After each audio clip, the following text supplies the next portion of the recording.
Bugün biz burada 27 sentyabr Ana Günü münasibətilə yaşamışıq. Bu tarih Azərbaycan tarixinin günün və günümüz 2027 sentyabrında başlanan Vətən müharibəsində şəhidlərimizin, qanun qazilərimizin can bahasına zəfərlə nəticələndi. İndi isə şagirdlərimiz kompozisiya səsləndirəcəklər. Sən tutmaq, mən tutmaram.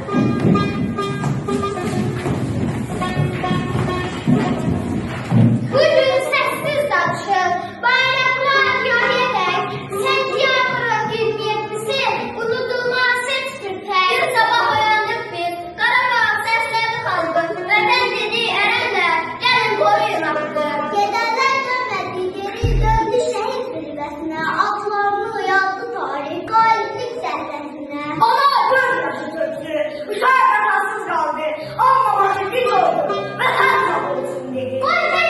Unutmasın, torpaq necə alındı, bayrak necə yüksəldi, qələbə necə qazanıldı. Hər ırmağa, bu torpaq şəhid məzarı, hər yılda bizləri var, qalmayacaq. İndi isə çıxış edir Amalya, Əlçi şairdir. Sen getdin bizə torpaq koydun, sen getdin bizə bayrak koydun. İndi o bayrak canlı dalındı. Sənin qəhrəmanlığınla, sənin adını hər sən andı, vətən sağ olsun deyilir. İndi isə Azərbaycan ərazi bütövlüyü uğrunda canlıda getmiş bütün şəhidlərimizin əziz xatirəsini bir dəqiqə xəyal edin.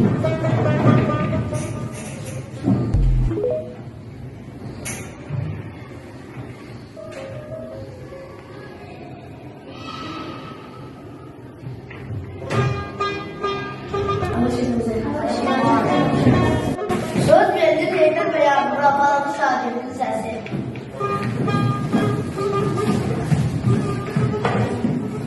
Bayrak var köyde dalgalanır, o bayrakta şehit kanı var. Ben alacağım ama bile şehitler ölmez benden var. Güller ses, top sesler yok, suyun içinde yaşasın bu halk. Koruyorum ben de bayramı, şehit ameliyatıdır bu torpak. Qarabağ nəğməsi, Qarabağ nəğməsi.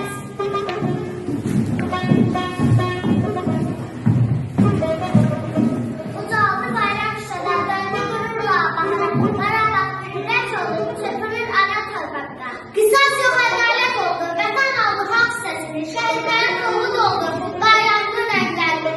İndi isə müəllimimiz 27 sentyabr Anın Günü haqqında öz sözlərini deyəcək.